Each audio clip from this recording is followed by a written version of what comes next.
Fasten your seatbelts. It's going to be a bumpy night. But tell me, Eddie, is that a rabbit in your pocket or you're just happy to see me?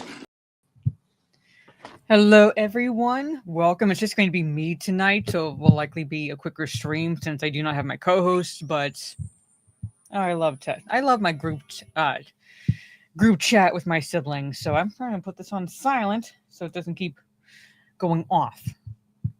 But anyway, welcome. It's just going to be me tonight, so I'll most likely, like I said, be a shorter stream. My co-host is typically 6 hours ahead, but because of daylight savings time, he's only 5 hours ahead, and sleep schedules being as they are, like I told him, this is a stream that I can handle by myself. Should he, be sleepy, unavailable, and so forth. So, got 1, 2, 3, 4, 5, 6, 7, 8, 9, 10, 11, 12, baker's dozen, roughly baker's dozen number of articles to go into tonight, and I will say hello to the chat. I did pin my PayPal. And I'm not saying you have to. I'm just saying right now, if you do donate to my PayPal, this is what I'm going to use it for. Because I believe in being honest with my viewers. And only donate if you either do not care if I know your real information. I will not reveal your real information because I'm not Nadia, that fucking cunt on Twitch. I will not reveal your real information, or two, that you're behind a pseudonym, so I cannot tell who it is. But if you send me a PayPal donation, I'm going to use it towards getting some alcohol. I'm not expecting a lot, basically. The alcohol I'm looking at is like $15 to $30, basically. All right, so I'm just letting you know, full on. That's what I'm going to be putting it towards. For Sunday stream, Talk Nerdy to Us, because that's going to be the Drunk St. Patty's Day stream. All right. I'm not going out and buying out a whole liquor store with the donations. I'm just saying, if I get, I'm a military vet guy in this room. I'm already basically addicted to caffeine and whatever makes me numb, basically. So it is what it is. It is what it is. But Sunday, Talk Nerdy to Us will be the Drunk St. Patty's Day stream. So that is my PayPal that I have pinned. So there it is. There it fucking is. Anyway, but I'm gonna say hello to the chat, and I'm gonna get right into these articles. Like I said, about a baker's dozen. Yeah, I'm honest. I'm honest with my chat. I do not hide anything from my chat. Like I said, if you send me a donation, or if I ask, if I say, hey, if you donate to this, this is what I'm going to use it for. I also do cosplays. So if I have my PayPal up or anything like that, and I say, hey, if you donate to this, I'm going to use it towards this. So straight up, I don't believe in hiding anything. Because why would it's stupid. Why would I? But Trey, hello, good to see you. Yeah, by myself. Steve is normally my co-host, so there is that. Good to see you. Yes, the good, the worldwide weird, the fun, the weird, and the dumb criminals. So, and for those who are new to these my streams, I'm a military vet. I'm an Air Force vet, basically, and one of the creeds, first creed, or first I should say, first part of the Air Force creed is integrity first, and I live by that. Doesn't matter if I'm serving or not. I live by it. So, hello Conroy, Mr. Bentham, Soul Assassin. Yes, smash that like if you enjoy the stream. And again, much appreciate to everyone hanging out with me. If I miss anyone, I do apologize. I'm trying to go through. Yes, this is my Kick. I do gaming streams on my Kick and Twitch. Last one was fun, just because I love.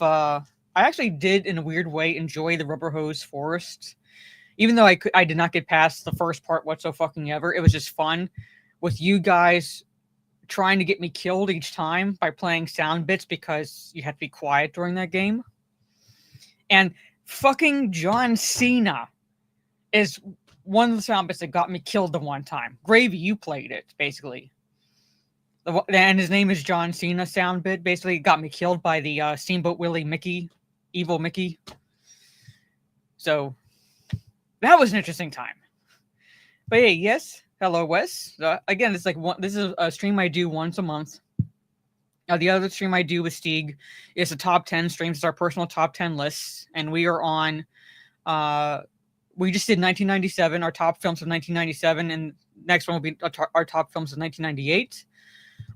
Next Wednesdays, upcoming Wednesdays, I do what's called ones and twos with Orange Hat, and we'll be talking Shrek 1 and 2 for the ones and twos. And since the theme is green for this month because it's March and St. Patty's Day, for the singles I do with Orange Hat on his X accounts, we'll be talking Over the Hedge and Ferngully. So basically it's an animated theme as well as a green theme this month.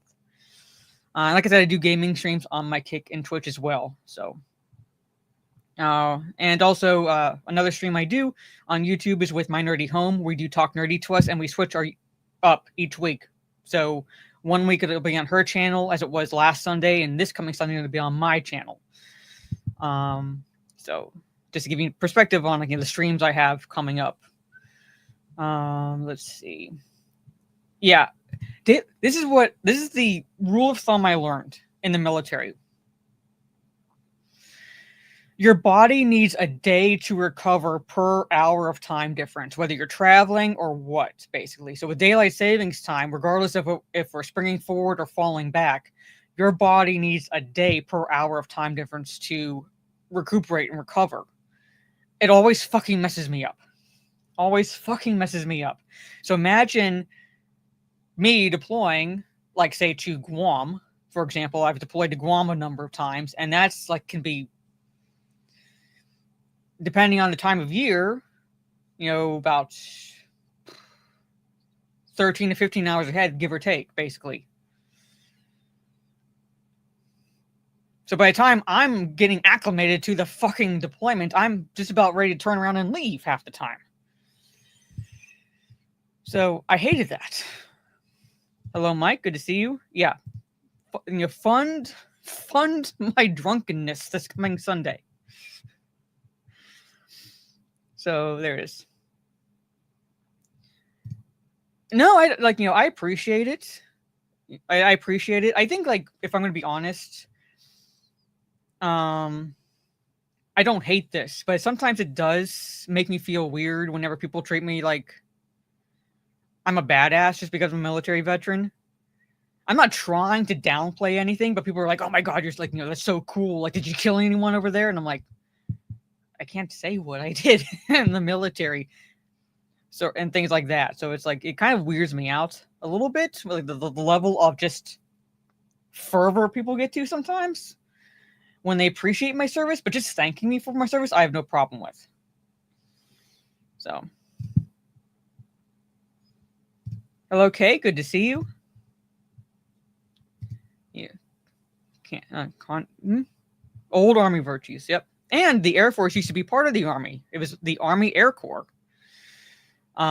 Before we split as a separate branch in September of 1947. So technically, we were Army initially. So appreciate it, Wes. Thank you so much. Yeah, Over the Hedge is underrated. Is underrated. It's an animated film, and I think animated films sometimes get kind of overlooked by adults, and I kind of get it. They're more geared to kids, but there was a quite a bit in Over the Hedge that's jokes that adults would get that go over the heads of kids, basically. So it's one of those movies that could be appreciated by both kids and adults. They need to abolish daylight savings time. They need to fucking abolish that. Yeah, it happens. I was like, blah, Monday. And there you go. So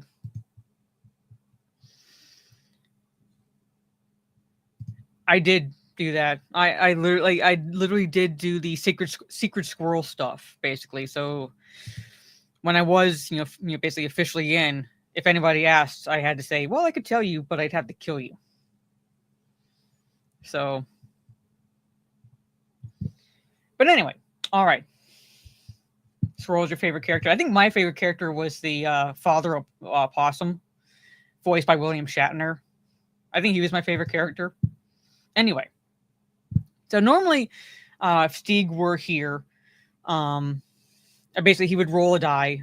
I play D&D. Again, for those who are new here, I play D&D offline, and I tell stories. I tell D&D stories. So if you tune in, not tomorrow, but Friday, again, I got to be reminded, I will tell this one time in D&D story from last Sunday when we played, basically. So just to give you an idea of what to kind of expect, basically my character and Ms. Muse's character, we had to travel to Australia to figure something out, basically, too.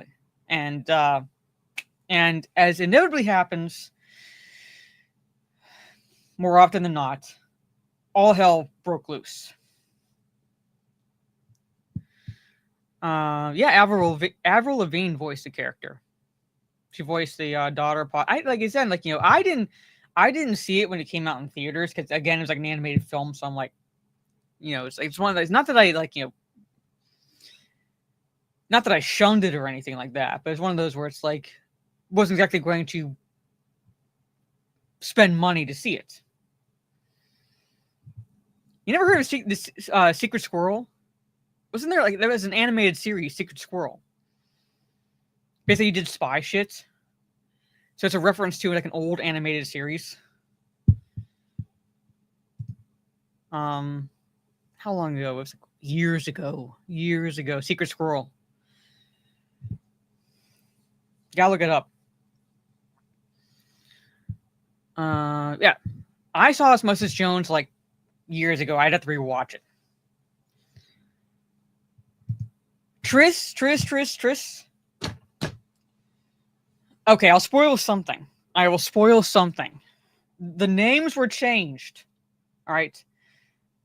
And Triss, you would have to tune in on Friday to hear the story, basically. If you are awake and available, I should say. But Friday during my Kick and Twitch stream, I will be telling the story. But the Aussie guys make an appearance in Stieg's story for our D&D characters. So Lethal, Mazza, Rhino, and Grant make an appearance. I'm not going to say what that appearance is, but they do make an appearance. And you will get a kick out of the scenario. Okay, I knew it was like that era, but I couldn't exactly remember when. But yeah. Okay, let's get into these articles. Yeah, so technically, yeah, they did make an appearance. And Stieg had us fly to Northern Australia. So yeah, Mazza was definitely making an appearance. Anyway. I don't know if any of you saw this. With that group, it's never normal. Oh, trust me, Triss. Stieg found a way to amplify that abnormalness. Just saying. So I have so many tabs open. Where is it? I don't know if you saw this, but I think some people have way too much money sometimes. So I never really got into Pokemon. I watched a bit, but I never really got into it. I kind of heard about that, and I thought this can't be real. I mainly watched like Yu-Gi-Oh! And Digimon, but never really got into it as the extent that my siblings did. But I thought that like this can't be real. But apparently, this Cheeto, believed to be shaped like Charizard, sold. It's food, so it's like, I wonder how good that vacuum seal is. For almost, basically nearly $88,000. Food.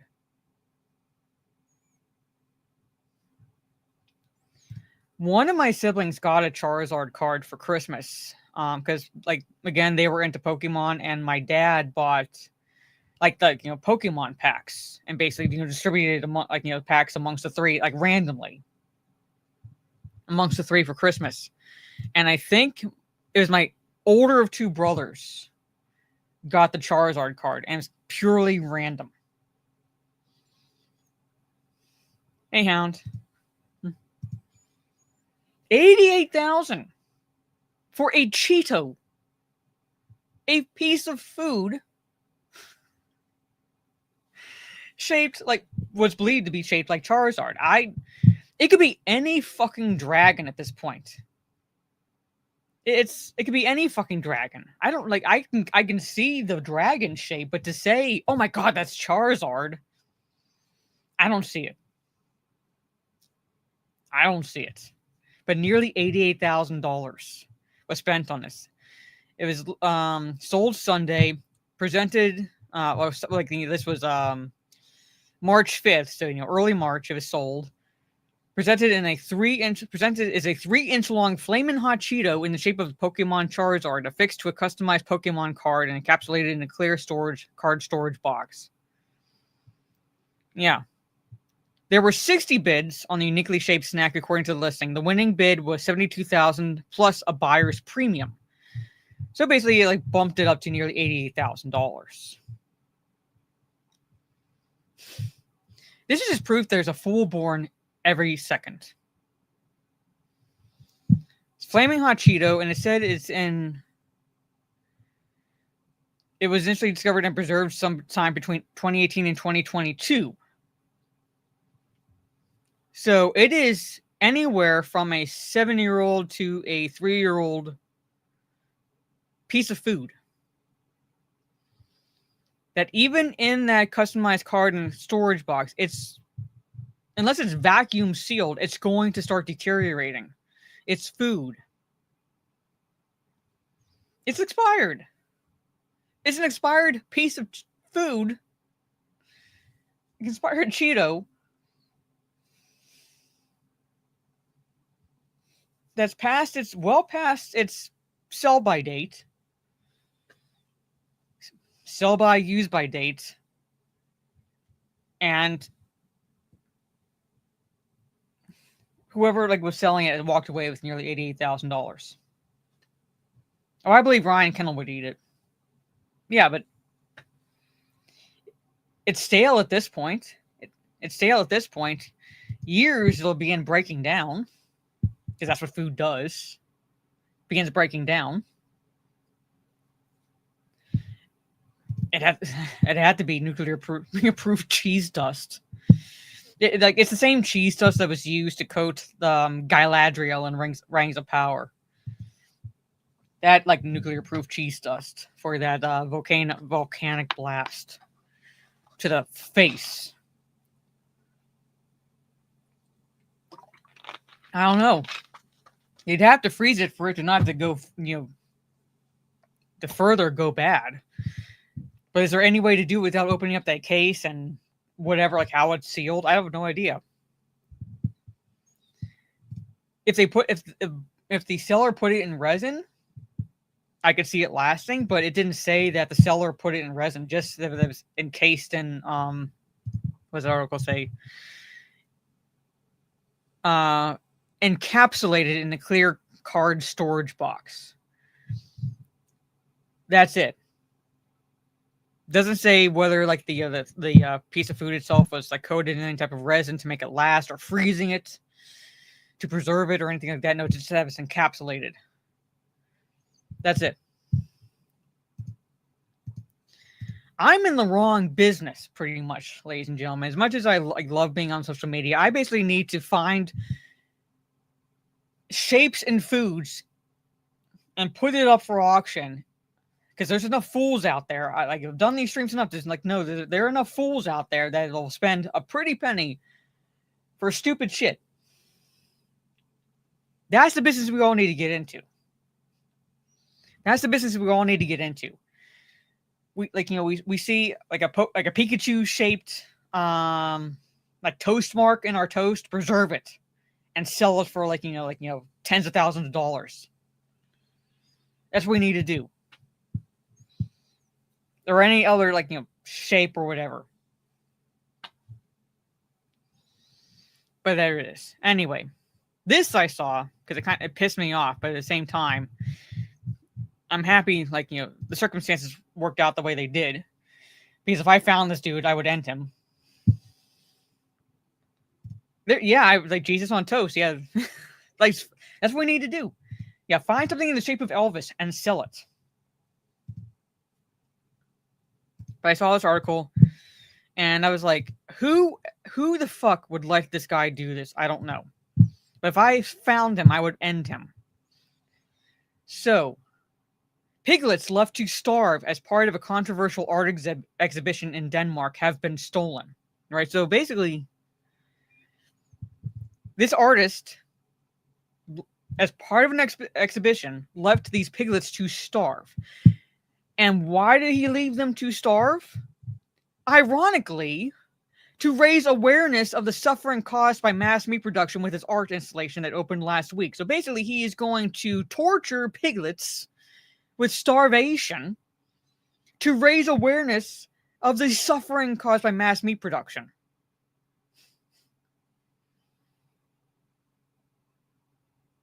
They were stolen. So I want to know who allowed him to put this exhibition up, because he's an artist, so someone would have had to allow him to put this exhibition up, all right, and leave it as such, all right. That it makes zero fucking sense. He's raising awareness, and it's cruelty to animals with what he was doing. But what I love about this article is that they were stolen, not just by animal rights activists, but these animal rights activists were assisted by the artist's friend, Casper Stephenson. So basically, Casper called, after this whole incident went down and it was discovered that the piglets themselves were stolen, dubbed Lucia, Simon, and Benjamin. His friend Casper calls him and says, "Yeah, I did it. I helped him." He admitted to this artist, Chilean-born Marco, Marco, the Chilean, the artist. Yeah, I helped him steal it. I helped him steal them. So, it is theft and it's conspiracy, but at the same time, it's one of those thefts and conspiracies I will allow because of the fact that it was animal negligence that spurned it. And again, it's the irony of the point of the exhibition was to rate about suffering caused by mass meat production. So he's going to allow these piglets to be suffered, to allow these piglets to suffer.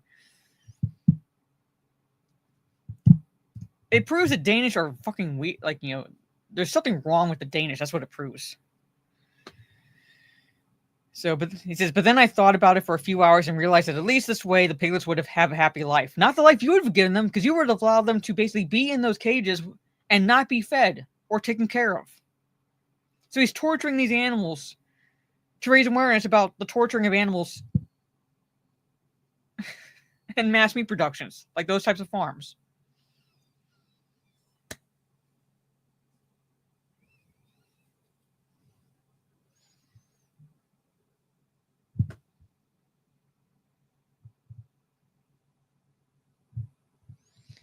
So, yeah. So it's...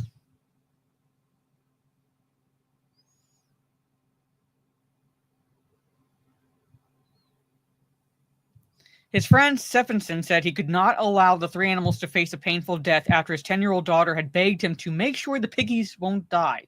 So when I was approached by an activist to help free the animals, I let them into the gallery secretively on Saturday.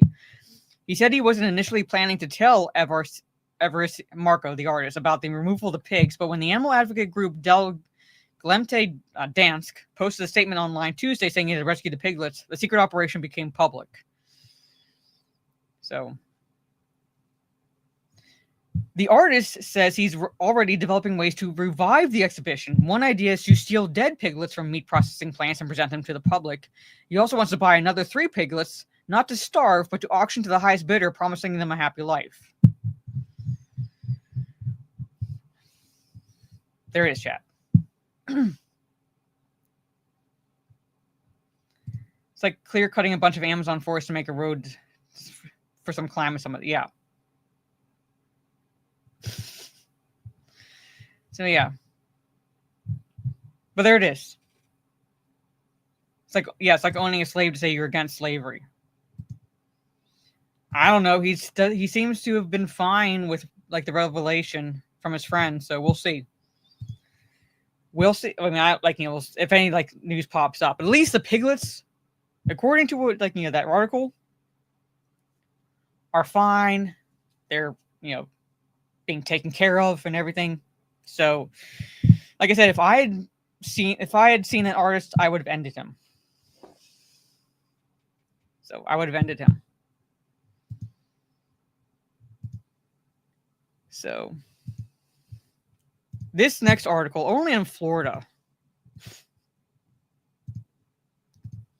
Only in Florida. I don't know what it is about the water down there or the environment, but police chase swan through traffic on Florida highway. A swan. I just think about the movie Hot Fuzz when I saw this article. Have you all seen the movie Hot Fuzz?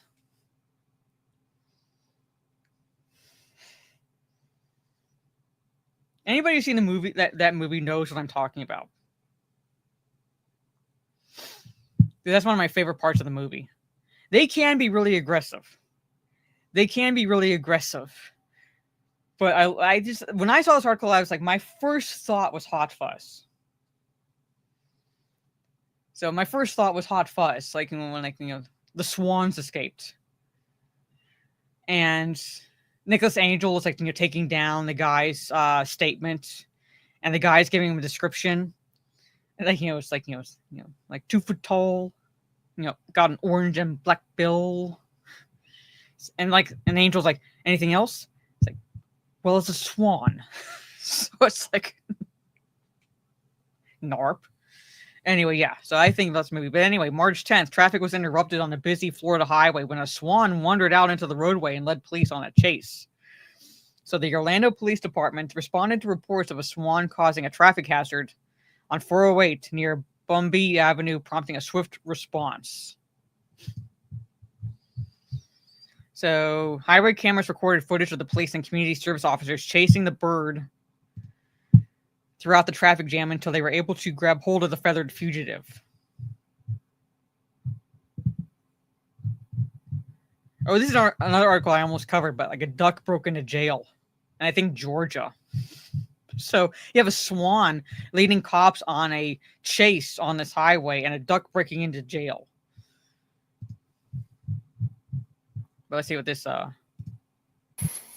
Well, this wild swan chase... I muted it because YouTube is really weird. So,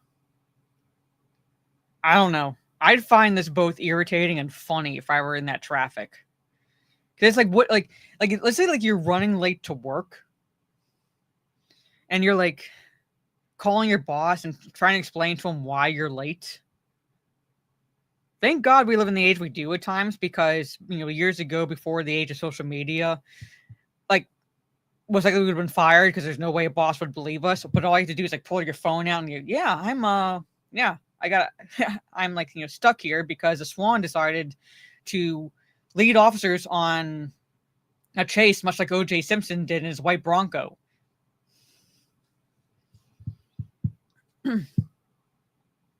So this is just, but like I said, imagine calling your work and trying to explain why you're late.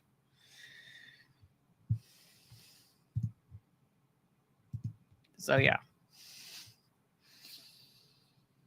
I'd be irritated. I'd be initially upset, but then I probably would break out laughing because this is one of the most ridiculous circumstances. So yeah.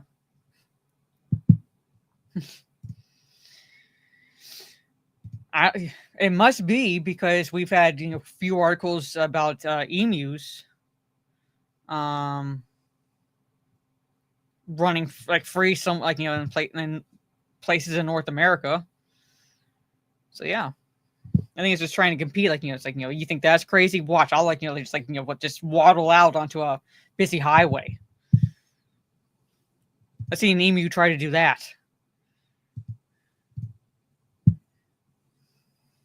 That's mine. That would be my initial reaction would be irritation, and then full out laughter because my mind immediately went to Hot Fuzz, and I'd be laughing my ass off in my car, looking like a crazy lady while this whole situation is going down.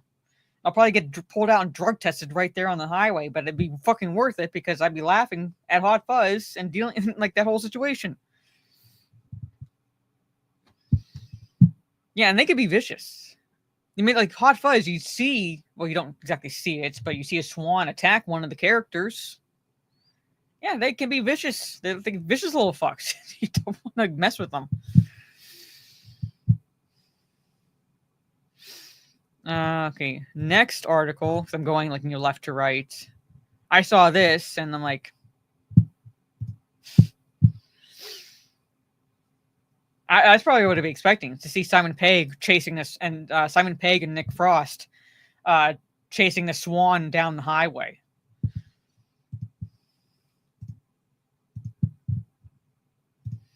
So I saw this floating around, I think on Instagram, but apparently this 4-year-old called 911, almost said 911, to report, quote, mom ate his ice cream. She was a bad mom. She ate his ice cream. So he called 911. A 4-year-old boy called 911 to report his mother had eaten his ice cream and needed to go to jail. She was being bad by eating his ice cream. The Village of Mount Pleasant Police Department said on social media that 2 officers responded to a home where a little boy called 911 saying his mom was being bad and needed to go to jail. The 4-year-old informed the responding officers that his mom ate his ice cream and needed to go to jail for it. The young boy eventually changed his mind about his mother's punishment, saying he now just wanted some ice cream. The officers returned to the home the following day to surprise him with some ice cream after he decided he didn't want mom in trouble anymore. So, what a terrible mom. What a terrible mom. How do you eat your son's ice cream? Base kid justified. Sounds like a legit call. Heinous crime happened. Hey, Mr. Toxicity. The kid stood on business. Yes, he did. So she was being bad. She was being bad. She ate his ice cream. She had to be punished.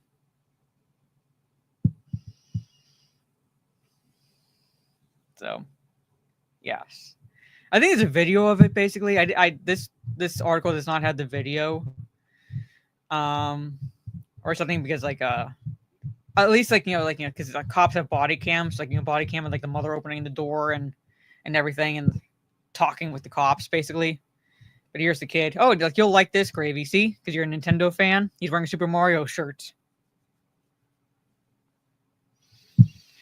So mom would just whoop me though, yeah.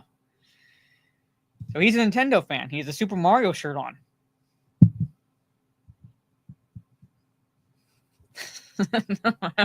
See, we grew up in a time where, like, we weren't told I will give you something if you stop crying. We were told if you don't stop crying, I'll give you something to cry about. Hey, Warren Chat, thank you so much.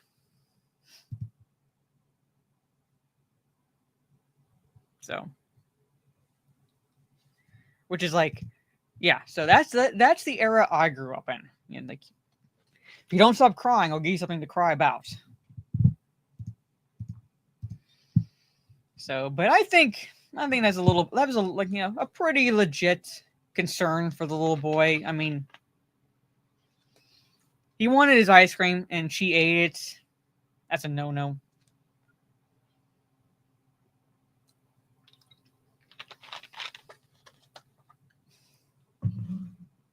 So, they basically choose your doom. Yes. Pretty much. This one I did not read, but the title just like, what the fuck? I don't plan on ever going to India, so I doubt I will at all be on any Air India lines. But this title, Air India asks passengers to stop flushing clothes down plane toilets.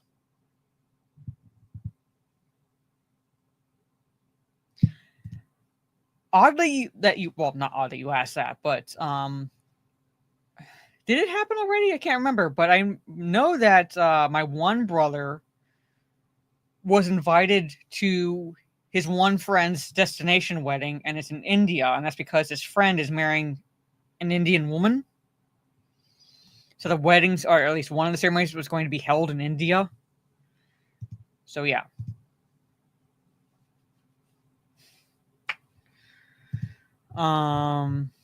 But Air India is urging travelers to use lavatories only for purposes they are meant for after a flight to Delhi returned to Chicago due to 8 of its 12 toilets becoming clogged. Air India was about 5 hours into its flight from Chicago to Delhi last Wednesday when the decision was made to return to Chicago as a result of the 8 clogged toilets. Once the plane landed, workers discovered the clogs had been caused by flushed items including plastic bags, rags, and clothing items.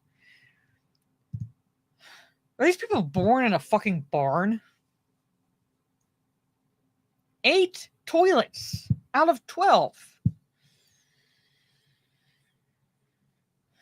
Like, were they born in a barn?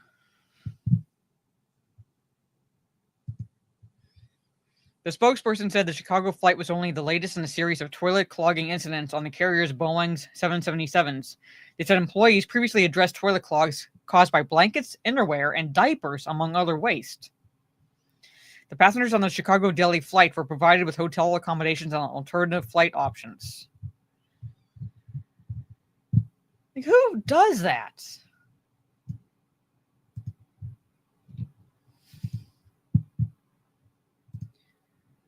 I wouldn't. I mean, not like. Don't necessarily have a problem with the citizens of India, but the country itself is just so unhygienic. That's my one big reason for not going. But you don't flush this shit.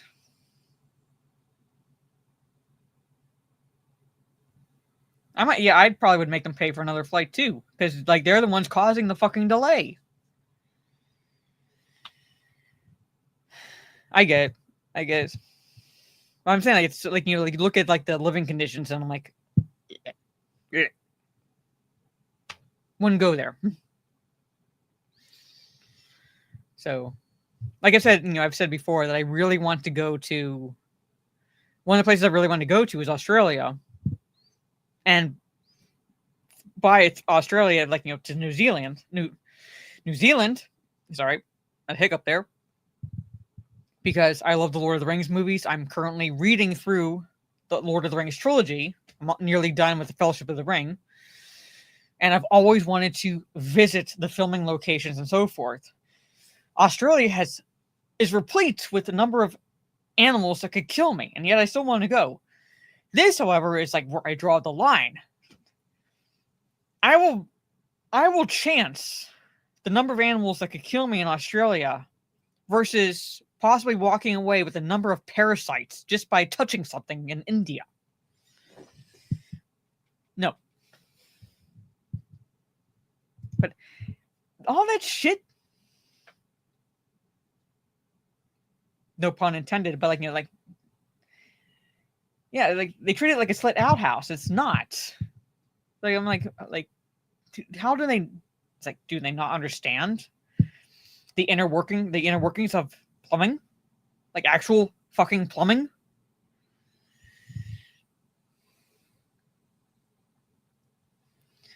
Oh, don't get me started on that. I'm in a back and forth with someone on X right now who's defending War of the Rohirrim, claiming it doesn't contradict anything Tolkien wrote, and I'm like, motherfucker, it does. Hey. There you go. I believe you. But anyway. Oh, I know how they treat the Whammon. I very much know how they treat the Whammon. So, yeah, I will not go for that other reason, basically.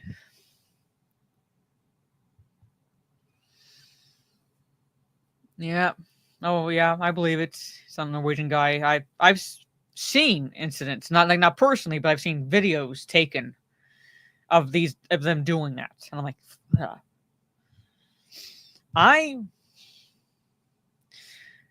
During the deployments to Guam, we would always basically do a short stop in Hawaii, and I was on Oahu. So not long enough to at all visit any place, but I have been to Hawaii, and the location I was staying in, because I was like allowed to stay in a hotel, like basically hotel, because I was technically considered part of the air crew because I was in part of operations. The area we were staying in and this stretch in Guam. If you ever want to be reminded of how poor you are, I can show you a couple locations where you will like full on become completely aware yet again of how broke you are. Because there's a stretch in Guam. It's basically Guam. Segue a little bit. Guam is currently afloat economically because of two reasons: the U.S. military presence and Japanese tourists. If those two left, Guam economically would plummet. But it is an interesting place to visit, and one of the things you can do there, Trey, if you ever visit Guam, it's a small island. So it's like you could visit a lot of those. Like you go there for a couple of weeks, you could pretty much visit just about the entire island. So it's not really that big, per se. But there is a tour you can do where it shows like locations of where the Japanese had entrenched during World War II, because the Japanese did take over parts of Guam. For the most part, their view on the U.S. is positive. Basically, like they want us to stay there. Like we're kind of like helping keep their economy going. So as long as we don't so they're fine with us there. The one place I know that residents have an issue with are the Marines on Okinawa. On Guam, they have no problem. Like basically no problem with us. They know that we handle our own. If anybody does anything out of line, we on the Air Force Base, they are punished and so forth. So that they're fine with us. Okinawa is another thing entirely. From what I was hearing, the citizens of Okinawa, the residents, were not happy with the Marines there. It is beautiful. It is very beautiful. It is a very beautiful place to visit.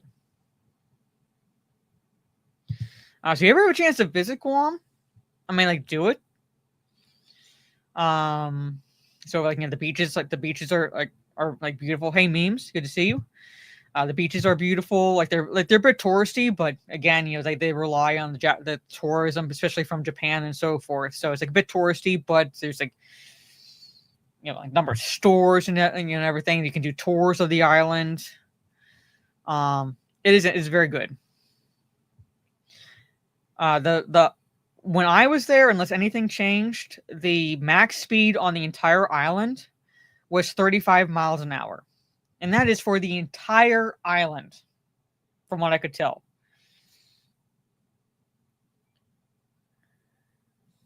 I'm going to eventually eagle without wings. I believe it. So I was deployed there, and I'm seeing the speed limit, that was the max speed limit on the island. And it's no wonder Asians can't drive in the U.S. Anything greater than 35 miles an hour, and the neurons in their brain go haywire. No wonder they can't fucking drive. No wonder. No wonder.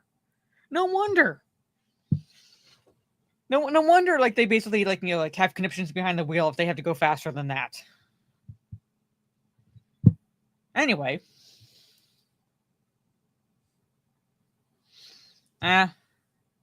You should be used to it by now, Trey. Yeah, the whole island is pretty much a school zone. So, but this was interesting. I did not read it, but this is interesting. I thought this was a little bit interesting. Scientists trying to bring back the woolly mammoth, create a woolly mouse.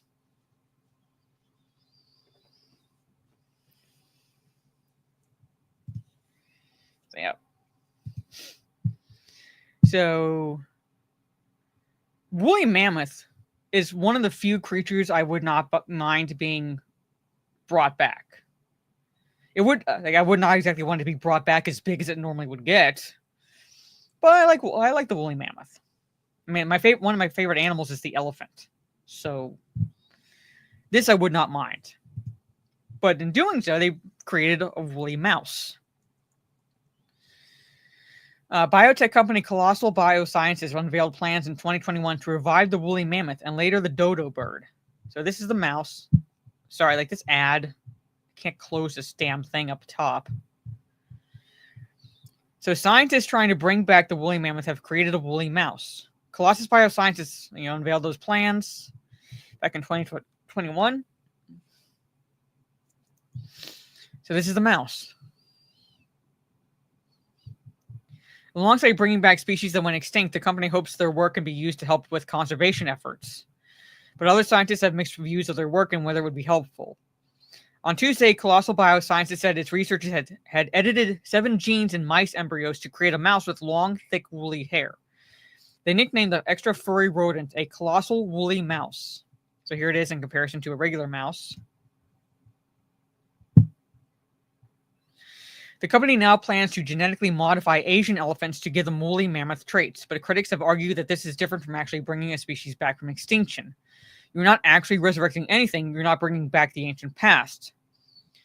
Christopher Preston, a wildlife and environment expert, stated, he added, you might be able to alter the hair pattern of an Asian elephant or adapt it to the cold, but it's not bringing back a woolly mammoth. It's changing an Asian elephant. I do agree with him there. It's not creating a woolly mammoth. It's not like cloning a woolly mammoth. It's basically just altering the genetics of an existing creature to change its genetic traits to be similar to those of the woolly mammoth. So it's a little bit Jurassic Park and a little bit not. So I agree with him there. It's like you're just altering the pattern of an existing creature. Now, however, this could be the step needed to eventually, possibly, bring back into an existence an extinct animal. Possibly. I don't know. I am not an expert. I can only just speculate at this point. I think the mouse is very cute, though. I would take one. I would take a woolly mouse. Look at that little thing. I think if we didn't have cats, I would have rats. I love cats. I'm more of a dog person, but I love cats. However, if we did not have cats, I would have rats because rats are extremely intelligent, and I would have a woolly mouse. So, found direwolves in ice in Russia still with its hair. Yeah, they found a baby woolly mammoth still with frozen. So basically, they were trying to extract the genes from that. There's been talk about bringing back the Tasmanian tiger, and the dodo bird. So don't bring a Megalodon, please. For all we know, because we have not even come close to combing the depths of the ocean. For all we know, down in the deep. Way deep. There could be something like a Megalodon there. We don't know. But if there isn't, don't fucking bring it back. So looks like kind of does look like a hamster, but it's a mouse. So it's like I would take one. So I in a way I like what they're doing. But at the same time, I do agree with that wildlife expert because, they're not exactly bringing back an actual woolly mammoth. You're just altering certain genetic traits. So I'm saying we have not, we know more about space than we do the actual ocean on our own planet. So who's to say that there are no megalodons still in existence way down in the deep? So my mom took care of the rat when she was in college. She was a psychology major and I was a psychology major. I took inspiration from her. And as part of one of her psychology classes, she took care of the rat. Let me say the class rat. And it would basically curl up on her pillow like a dog. It was kind of sleep next to her while she was studying. So I don't think they're like, yeah, like sewer rats and things like that. They can be filthy and disgusting, but like rats, no. I don't think they're filthy and disgusting. I think they're really cute and they're incredibly intelligent. And if I had a brown one, I would name it Radagast. If I had a gray one, I would name it Gandalf. If I had a white one, I would name it Saruman. I also want a couple bearded dragons. I love Splinter. A couple bearded dragons. I would name one Smaug and the other Puff.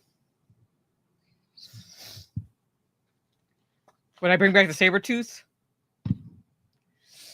Most likely not. I love Sabretooth tigers, but most likely not.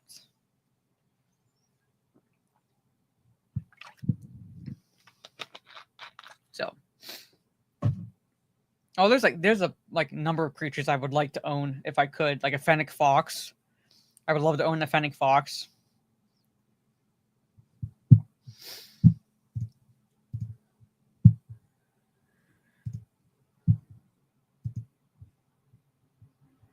And this next article is another example of people who have way too much money to spend.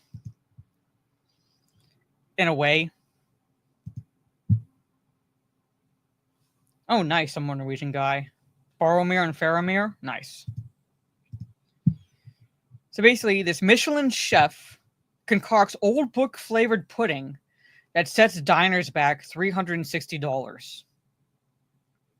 Back when I named Sauron. Mm-hmm. So let me read that title again. Michelin chef concocts old book flavored pudding that sets diners back $360.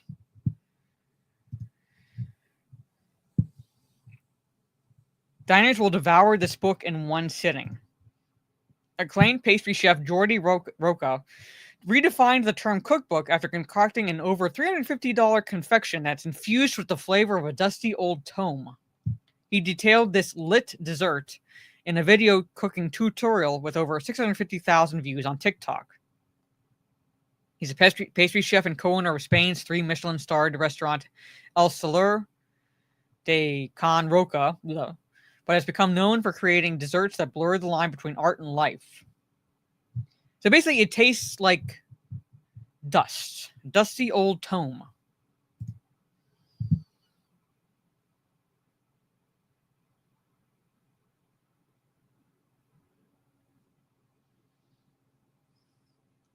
$360 for that. Yeah, the menu too. He dreamt up the concept after being fascinated by the smell of old books that you might find in a library. Smell is one thing, tasting it is another. I'm not like going to these old libraries and licking the bindings. Who goes into a library and the smell of old literature, old books, old tomes, hits your nostrils and you're thinking, I wonder what that tastes like. I would say who's doing that? This dickhead is apparently doing that. But I'm like, again, I'm not licking the books. Smell is one thing. New car smell pudding. Yeah, you ever you love smelling the fragrance of the new car smell when you purchase your new vehicle? Well, now you can eat it.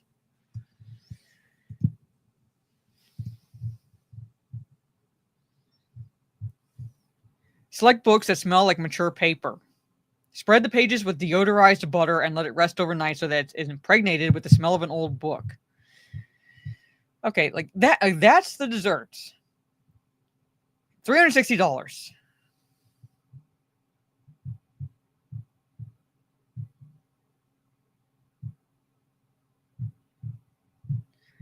$360.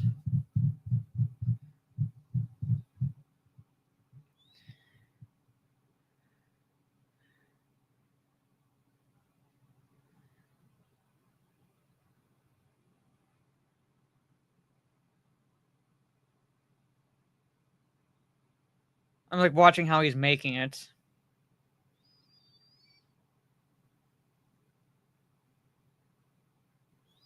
So I guess that's the fragrance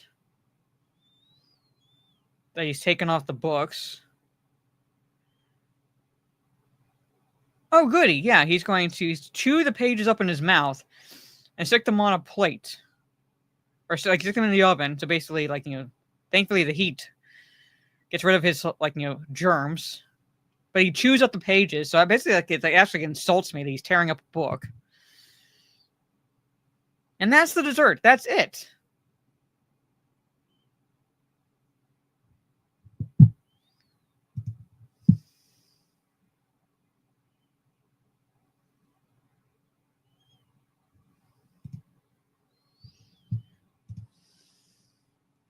Yeah, I'm just gonna like order Chinese food. I'm just gonna order Subway,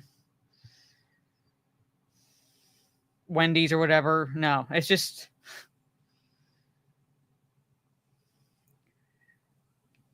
$360 for that. He's enamored with the smell of old books to the point where he will actually rip up an old book as part of his dessert, which insults me. And it sets you back almost $400. Sets you back almost $400 for that. It literally is. Who said the menu too? That's the menu too. It's $360.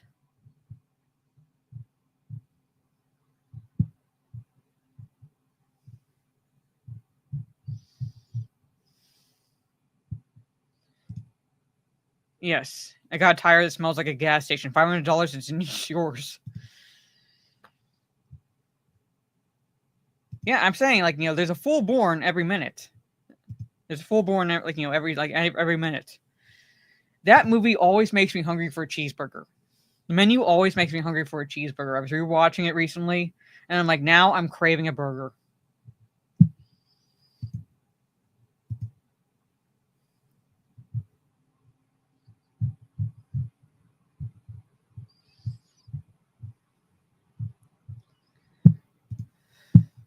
Yeah, some people buy modern art too.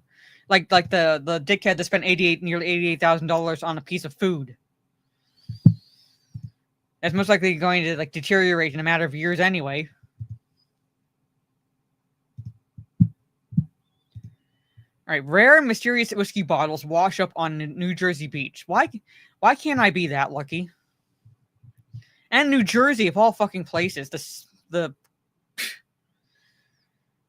cesspool of the states, or a cesspool of the states. No offense if you live there, but it's not a favorite state of mine. Anyway, Whiskey River wasn't on Austin. I have no idea how to pronounce his last name. Mind when he found an ocean of it, a Prohibition-era stash to be exact, washed up on a New Jersey beach while he was walking his dog last month.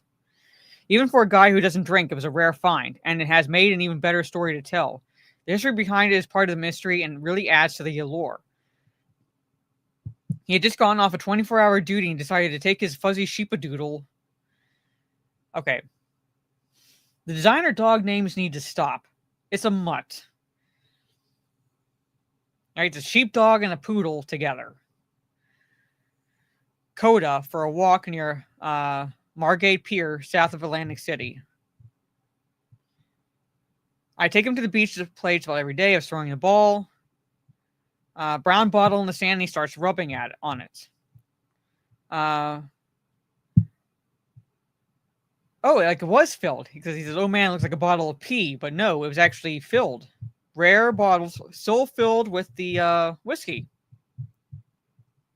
Still filled with the original whiskey. Found on the beach. After Dakota discovered a third bottle, he began to realize they had stumbled on something much more interesting than he originally thought. They were pretty much at the surface, and there were a ton of conches and shells and all types of other debris on the beach that day. So to say, in total, he in the song found 11 completely full glass bottles of rare old whiskey, all with the name Lincoln Inn etched on them. So still with the alcohol. Hey, Ms. Martin Muses, my one D&D partner in crime. Always want to find DB Cooper's stash. Yep. Oh, yeah.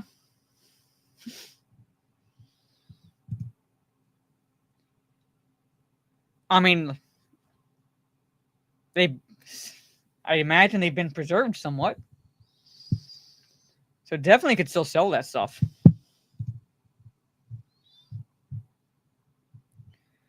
They learned that Lincoln Inn was produced at a distillery in Montreal in the 1930s and that the company went out of business in the 1970s. So yeah. Definitely during Prohibition. At least, if like, not saying those bottles were during Prohibition, but definitely, it's began during the Prohibition. So at speakeasies and so forth. Yeah, 11 bottles total.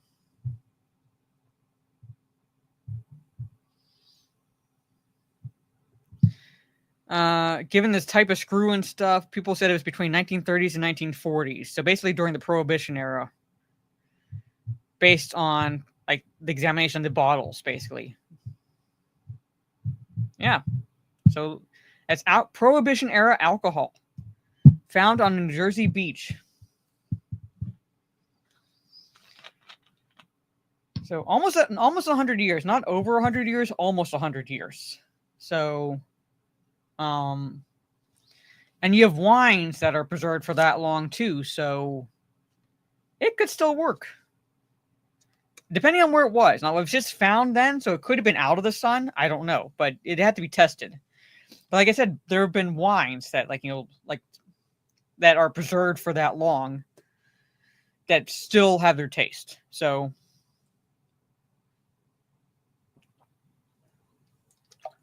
I don't know. It had to be tested.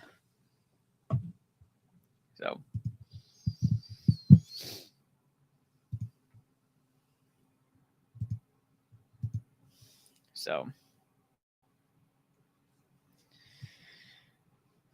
alcohol, yeah, it does expire slower, but at the same time, it's like I'm not I think it varies based on the type of alcohol, so I don't know. So, but this looked freaky. Not not just based on the title. Come on, I hate these fucking ads. I hate the site. I hate these ads. Freaky blood rain phenomenon turns tides and beach red. So a freaky blood rain. Basically, the opening scene of Blade. Yeah, I hate those commercials. The Red Sea has got nothing on this red beach. The shoreline off an Iranian island turned bright red after getting battered by heavy rains in a scene straight out of the Bible. Footage of the so-called Crimson Tide line is currently amassing millions of views across Instagram. The Daily Mail reported. So, it looks like this. So it's a high iron oxide content of the soil, basically, but it turns it blood red. So this, you're waking up to see this.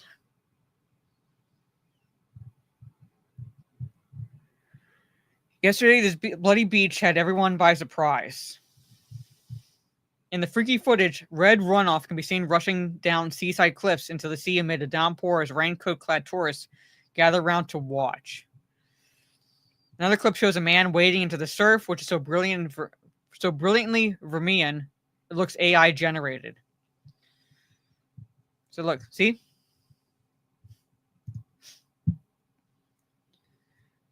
Did Imhotep rise again? Maybe.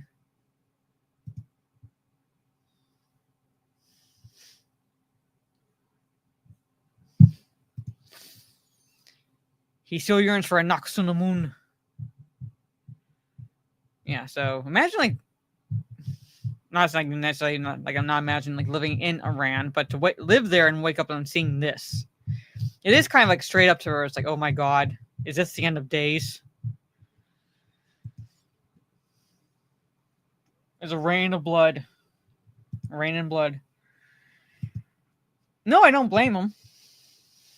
I don't exactly blame him.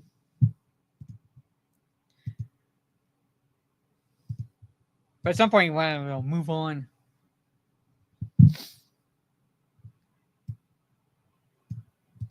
All right.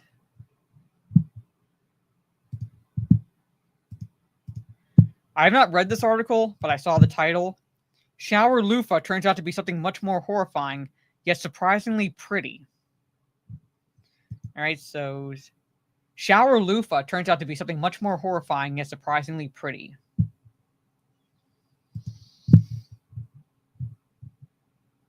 This puts the fun in fungus. A Reddit user has gone viral on the social media platform after sharing a veritable science experiment involving a sponge-looking growth in her bathroom shower. Why is there something growing like that in your shower to begin with? That's what I want to know. Shocking images shared recently by user ThisScratch8016 received over 18,000 upvotes across several Reddit subforums, most notably Moldly Interesting, where she initially described a truly wild turn of events. This is what live. How? Okay, look. All right. Okay, see this here, girl? This here, that's when you bring in, like, you save up your money, and you bring in a plumber or handyman of some sort, and you fucking recaulk that shit. Who is getting into a tub like that? I'm not just talking about the growth. I'm talking about, look at, that is like literally, the caulk is, you can't even see the caulk on one side anymore. So you either recaulk that, or you plunk down money for a new tub.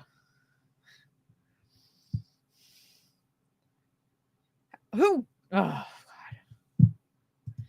Anyway. I left it for a while because I was interested and wanted to see what it would look like or end up doing.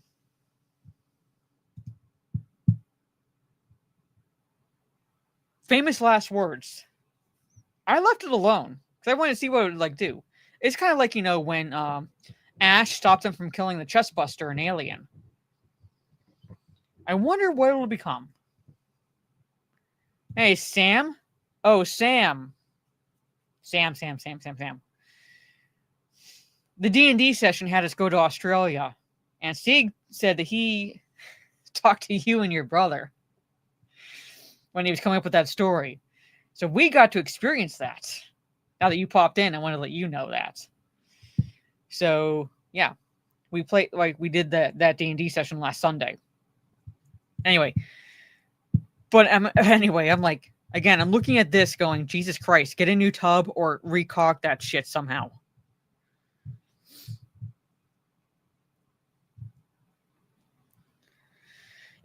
It was really interesting to watch for a while, but I'm glad I got it fixed because it's not healthy. No shit! It's mold. It's fungi. Mold kills. Mold can kill you. I thought it was it was interesting to watch for a while, but I got it fixed because it's unhealthy.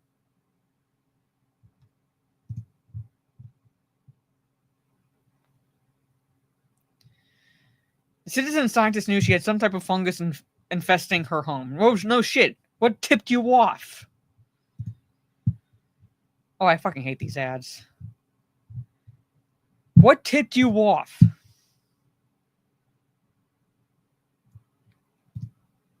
I should. I'm still stuck on how it got like that. But like, you know, but the fact is, like, there is no barrier. Again, going up to this, there's no barrier. See here, which would prevent something like this from happening. You have like the perfect environment of heat, steam, and like all those little things that basically fungi need to grow. Right in there, and that's the reason why we caulk. Part of the reason why we caulk that shit, so fucks like this stuff right here does not happen. I'm just saying, there's a reason why we do that shit. So if I were looking at my bathtub and I was seeing this, I would start saving up my money, getting an estimate, saving up my money, and fixing that. So this shit like this doesn't happen. Bid starting at $88K, pretty much, yeah.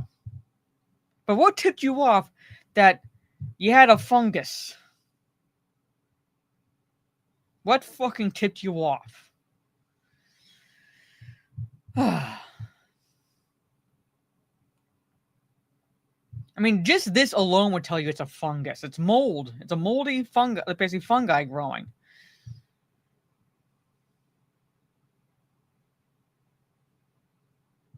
Despite her ostensible need for a deep clean, a fellow ecological enthusiast also gushed. Thank you for being a scientific observer and letting the fungus grow. I appreciated that.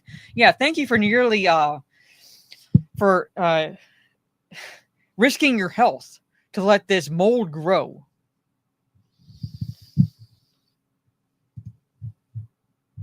But anyway, yeah, there it is. Thank you for risking your health to let this mold grow. No, I hope to God not. So yeah.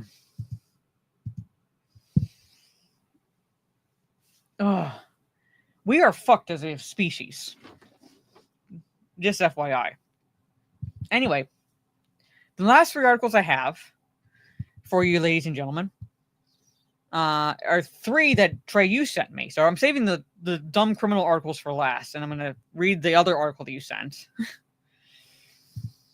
Because kind of is a sad commentary on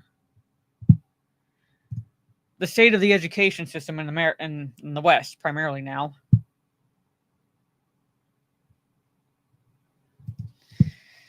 So, again, Dan, you're lucky you're a mod. But also, I will tell you, if you are at all up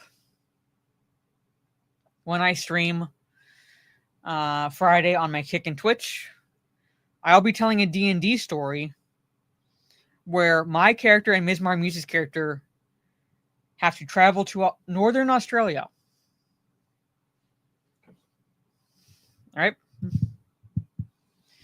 A former student sues high school after graduating without being able to read or write. I'm not really surprised. So a 19-year-old Connecticut youth is taking legal action against her former public high school for failing her by allowing her to graduate with honors when she was basically illiterate. Last June, Alicia Ortiz graduated from Hartford Public High School in Hartford, Connecticut with honors and even earned a college scholarship, but she is now suing her former school for negligent infliction of emotional distress. The 19-year-old is accusing the public learning institution of neglecting her education, claiming she can barely hold a pencil in her hand and her reading abilities are comparable to a first grader. Born in Puerto Rico, Alicia exhibited learning difficulties at a young age, and her rubles continued after she moved to the U.S. at age 5. She claims her school and the special teacher appointed to her case were of little help until a month before graduation, when they finally conducted the additional testing she had been asking for and realized she was virtually illiterate. School district officials told the youth that she could defer accepting the graduation diploma in exchange for intensive services. She refused. While in defense of the school, they did give her the option. Oh yeah, I believe it. I've seen I've seen assignments left in schools by students that have been given good grades. And I'm like, when I was going to school, this would barely get a passing grade. And I was told, well, as long as they follow the instructions, that's basically what's all that really matters in terms of grading now. Nothing to do with proper grammar, sentence structure, syntax, or anything like that. No, nothing like that.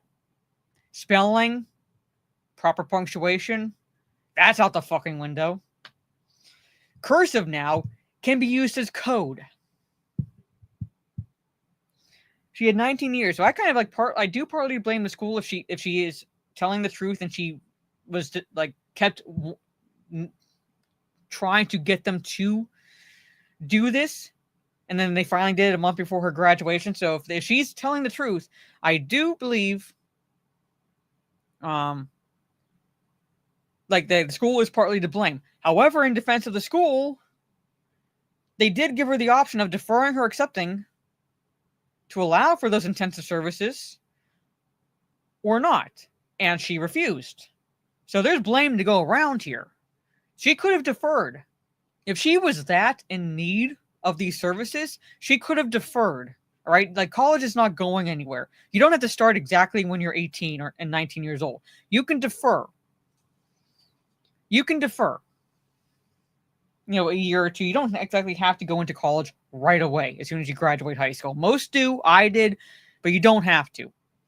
College is not going anywhere. She could have taken those intensive services if she desperately needed them, as she's claiming. In 19 years is a lot. 20 out of 50 is a pass? That would be a fail. That's like 40%.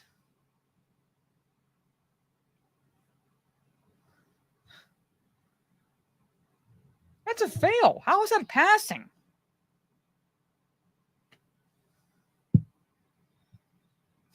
I'm saying I also blame her parents too. Like they've had 19 years to like where were they? Like why weren't they pushing for anything? Like any services from the school or whatever she needed. Like if she claimed this was she needed.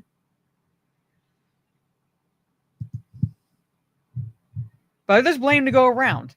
The school didn't do it for so many years. The parents didn't push for so many years, and she could have deferred, and she refused. There's blame to go around.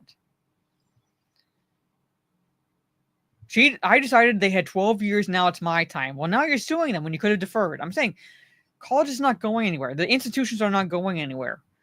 You don't have to go right away. She could have deferred, and she could have taken those services, but she decided to graduate when she was, according to her, illiterate, practically virtually illiterate, and now she's suing the school. And the school, if they are smart, can back that up, saying, hey, we offered this to her and she refused. And how's that going to make her look?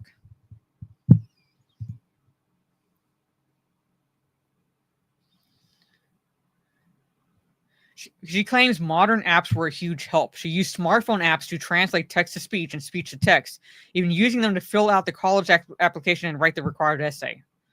So she cheated. Essentially, she cheated.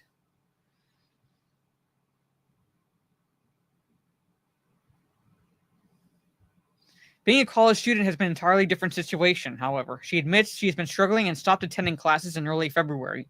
She wanted to take time off for mental health treatments, but hopes to return to classes soon. You could have fucking deferred.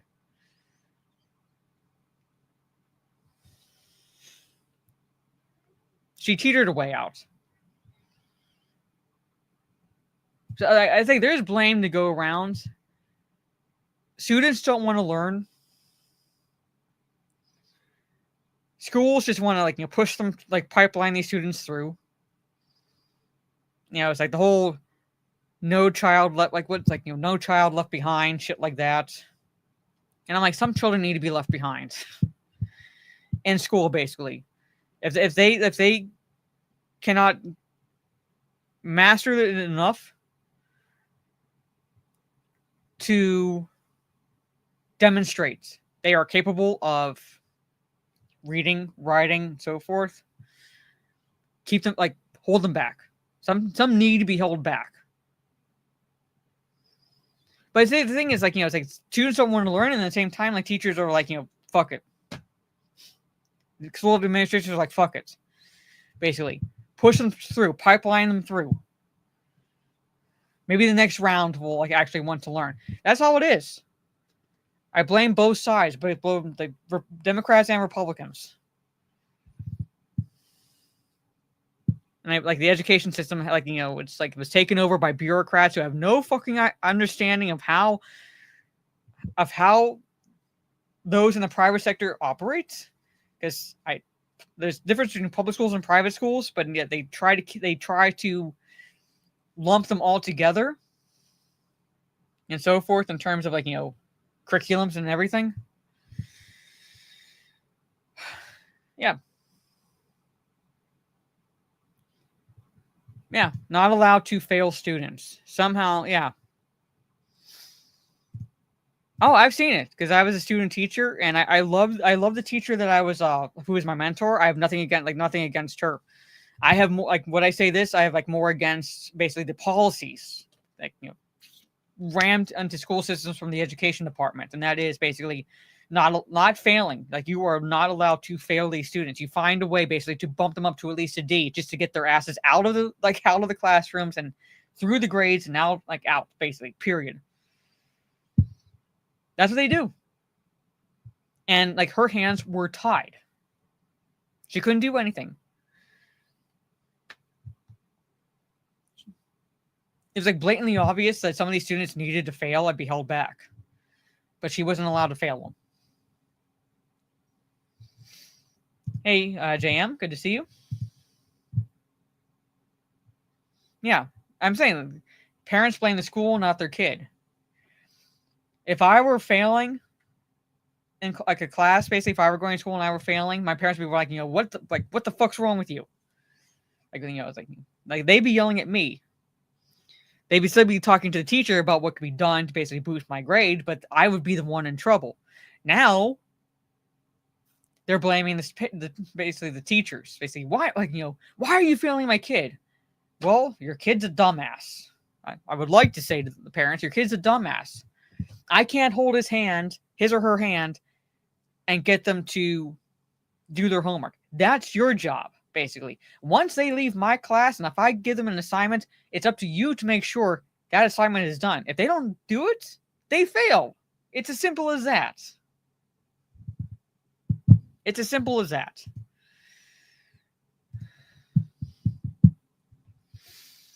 Anyway, let's talk about a couple dumb criminal articles, and then I'm going to wrap it up here, ladies and gentlemen.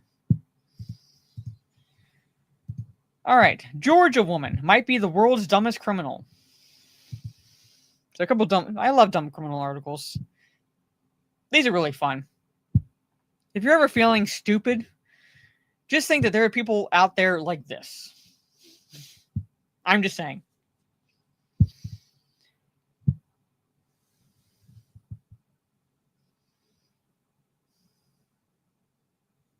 Yeah.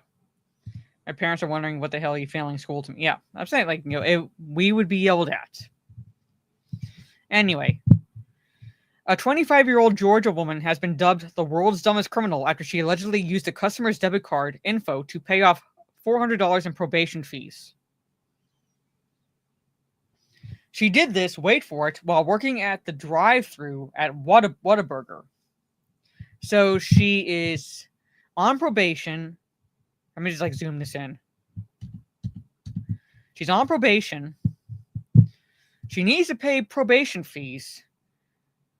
She pays the fees by committing another crime of identity theft to do so while working at her place of employment.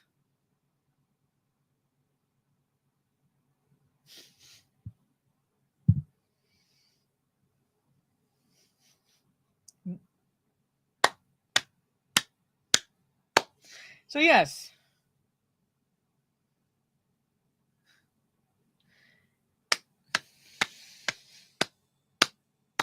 And thank you for the PayPal donations. Yes, they are going to be used towards alcohol for this Sunday. Again, you don't have to donate directly through PayPal or anything like that, but it would help me get the alcohol faster.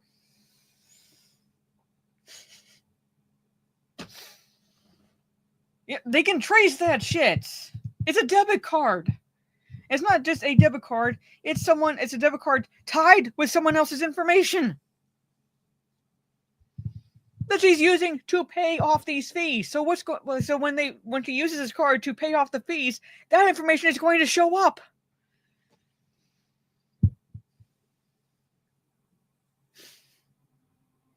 Kind of sounds like a double negative.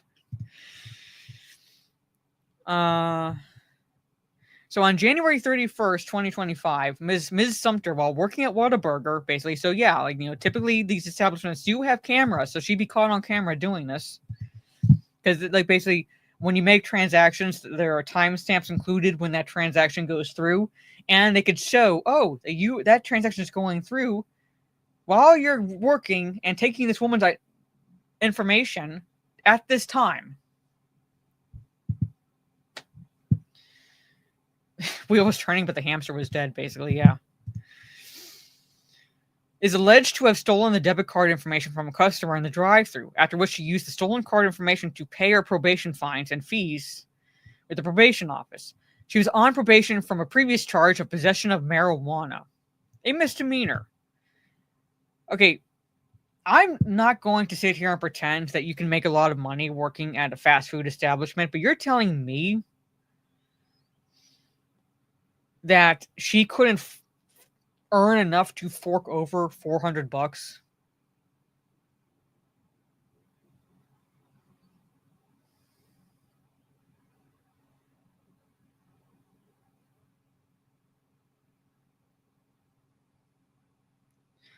Or at the very least, work with the probation office to see if there's like maybe she could basically pay half or whatever, and then another half. But like $400 is not a lot in comparison to what other fines normally can be.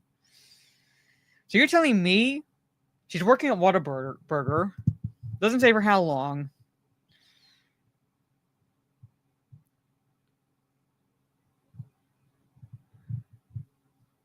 But it was only $400 in probation fees, which is not huge. She couldn't figure out some type of payment plan or something because, it's not hard to find a job if you have a record. So I will give her that. It's not hard. It's not easy. It was not easy to find a job if you have a record. So I get that. So maybe this is the only job she could find. But at the same time, it's like you work with the probation office and say, I'm like, this is how often I get my paychecks. This is how much I earn per paycheck.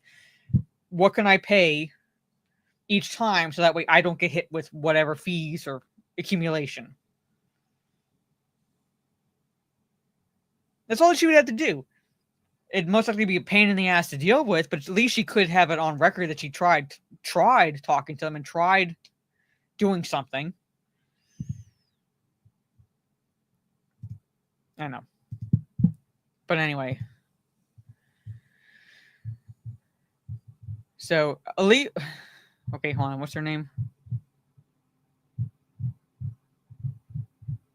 want to make sure. They're saying her first name is Alifa. Okay. Sumter can apparently only think about 10 minutes into the future and forgot that people actually check their bank accounts from time to time. Her brilliant scheme unraveled when the unsuspecting Whataburger patron noticed the unauthorized charge on his statement, prompting a call to the county state probation office and swift police reports. This is what I do, and I would recommend it if you. I have it set on my card that if if something pops up in terms of like a charge that's like more than I would normally spend at a time, it hits the fraud department. That's what most people do. That's most likely what this guy did. It set off alarms. He got a notification, checked his account balance, and like, why is $400 going to a probation office? Yeah, if you get, and I have basically like the wallet type app. Basically on my phone, I have an Apple phone, so I have like the wallets, and it'll tell me give me a notification when like a charge comes out, like for my streaming services and so forth. So, which most people also have on their phones, and you'll get a notification that $400 is leaving your account. Yeah. Very dumb.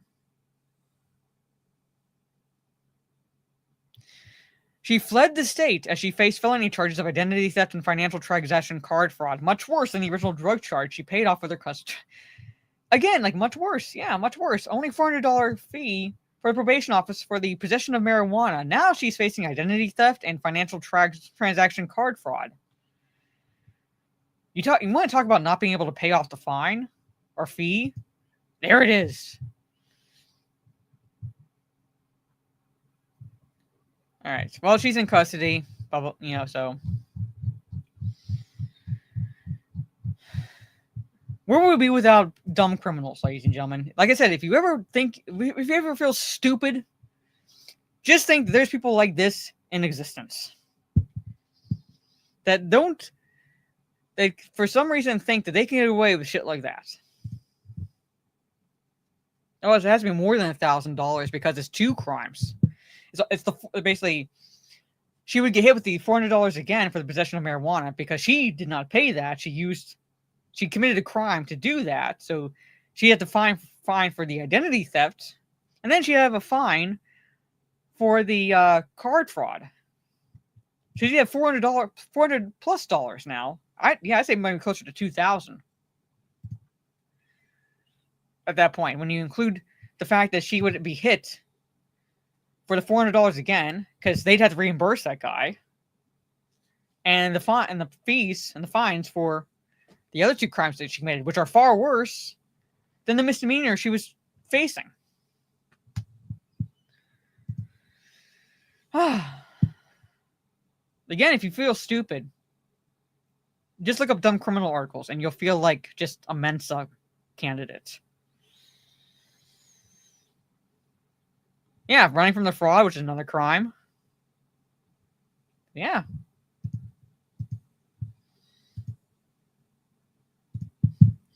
All right, last one. Candidate for this week's dumbest criminal in San Luis Obispo.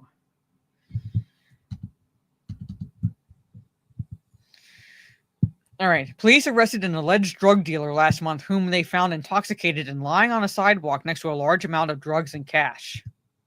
So he decided to think of the police for once and make it easy for them. Pass out on a sidewalk with all your drugs and cash around. I mean, you have to commend him for like that. For that, the fact that he had the police in mind. Shortly before 11 p.m. on February 14th, of Valentine's Day, a caller reported a man bleeding from a cut on his head. Officers arrived to find a very intoxicated man lying on the ground next to a Louis Vuitton bag. Inside the bag, officers found a wallet, identification, almost $8,000 in cash, several cell phones, and a plastic bag with approximately 35.5 grams of white powder. First responders transported 44-year-old Angel Resendez of Avila Beach to a local hospital because of his high level of intoxication and to treat his injury. The white powder was later tested and found to be cocaine. I need to get a clip of Dr. Roxo from Metalocalypse for any articles, like dumb criminal articles I come up with where they do cocaine or they have cocaine in possession. Hey, Patrick. I need that. It's I do cocaine. Anybody know Metalocalypse? If anybody knows Metalocalypse, you know Dr. Roxo. Anyway. The police detectives authored a search warrant for Resendez's residence and vehicles, which led to the discovery of ammunition and additional narcotics. Officers arrested Resendez for felony possession of a controlled substance, felony possession of narcotics with intent to sell, felony possession of narcotics with 2 prior convictions, and felony possession of ammunition by a convicted felon. Well, all he has to do is basically steal the card information from from someone and pay the fees that way, like the Georgia woman did.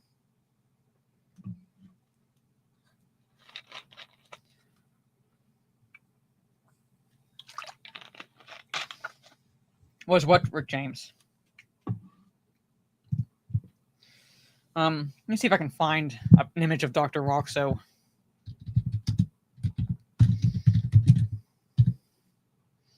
Rock and roll clown.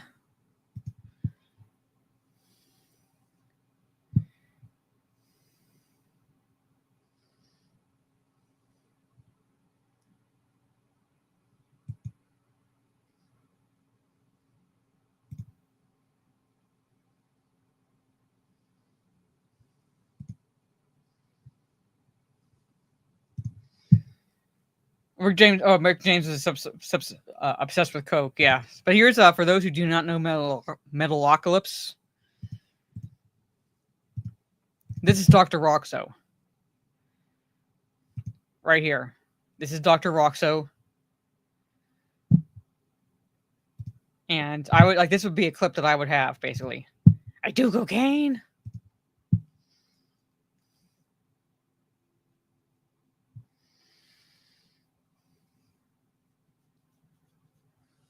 Cocaine's a hell of a drug, yeah. But I want a Dr. Roxo clip, basically. The Dr. Roxo clip. I do cocaine.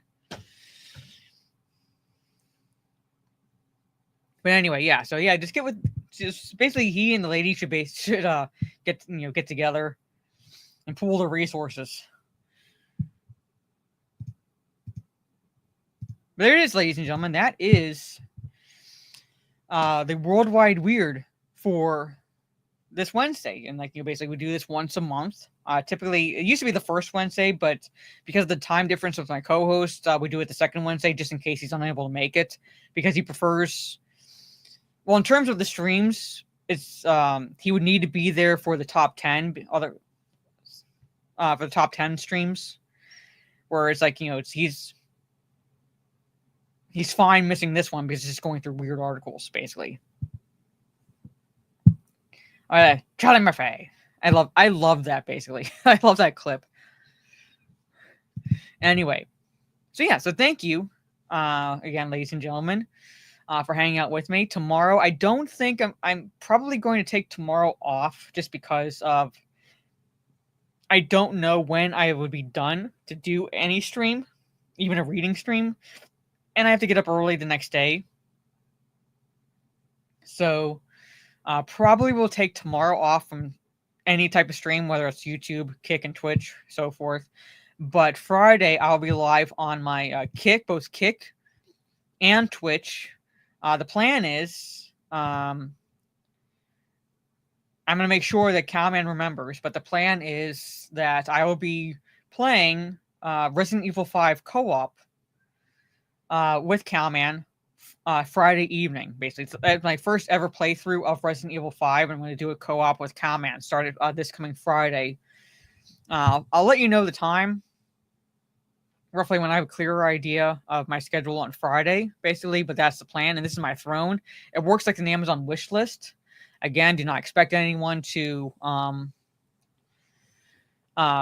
gift me anything, but if you do, it's very much appreciated, and it keeps everyone's information anonymous, basically. So it keeps my information anonymous, and it keeps your information anonymous if you so choose to gift me anything that's on my list. I actually, if it worked, I installed her tribal outfit through a Nexus mod already. Hopefully it worked. I haven't opened it to see, so I won't know for sure if it worked until I start playing it Friday. But I did get her tribal outfit. So we'll see. So yeah, remind him, Trey. Remind him at some point between now and Friday if you can. So, say, hey, short bus, you're playing Resident Evil 5. Hey, Jarrell, I am wrapping up. I hope you enjoy the replay. And thank you again for those who sent the PayPal donations. And again, I'll be using those basically for alcohol for this coming Sunday, because Sunday will be the Talk Nerdy Drunk St. Patty's Day edition, basically, because it's the day before St. Patrick's Day. So most likely no stream tomorrow. Friday will be the gaming stream of Resident Evil 5. Saturday, I don't know what my schedule is going to be like. I might do a gaming stream as well as a watch party. This is my Discord. That's where I do watch parties, but I'll let you know closer when I get to Saturday, when I know for sure what time I'll have. And then Talk Nerdy to us Sunday, and then back to the Rubber Hose Forest on Monday, because like I said, in a weird way, I had fun with that stream, and it's allow you guys to have fun, basically seeing how many times you can get me killed by the evil Mickey creature in the forest. So yeah, so I think that's it's a fun game, basically, for to play and to interact with. Yeah, I know. I'm going to watch. I might not be able to watch all of it in one go, basically. But I'm definitely going to watch it offline Monday, since it's going to start at 3. Starting at least for a few Mondays, basically, because they're in Europe. So, on that note, ladies and gentlemen, have a good rest of your day or evening, wherever you are in the world, and I will see you all, if not tomorrow, it's unlikely, definitely Friday, for some Resident Evil 5, and fingers crossed that the mod works Shiva's tribal outfit. Good night.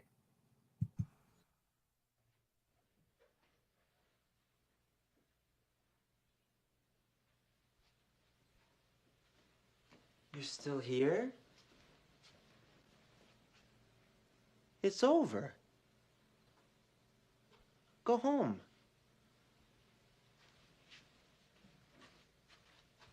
Go.